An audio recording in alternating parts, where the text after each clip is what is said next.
So this gets to the quote which you made, which caught my eye, which is systemic, which is consciousness is brain-wide information sharing. So, in other words, I think what you're saying, but correct me, I think what you're saying is that when the brain, in effect, comes online, let's say when you wake up in the morning or when you come out of a coma, whatever it might be, that regain consciousness, that what you're regaining when you regain consciousness is a system, a brain that's functioning as a system which is aware of the external world, but also interacting, its various parts are interacting among itself, creating an ongoing state of awareness.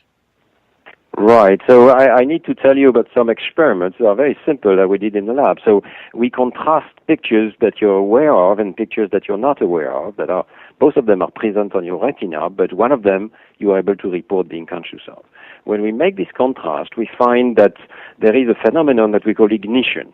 The picture that you're conscious of climbs through the cortex, and at some point the whole network of long-distance areas, part of which is comprised of the prefrontal cortex, just behind the frontal bone, is ignited.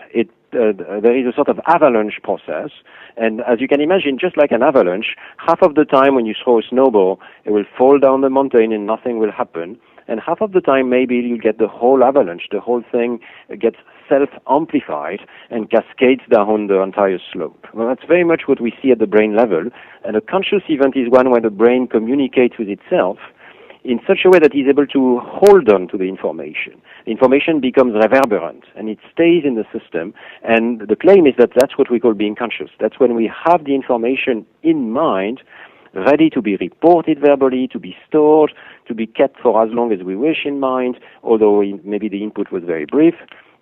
So a state of brain-scale communication.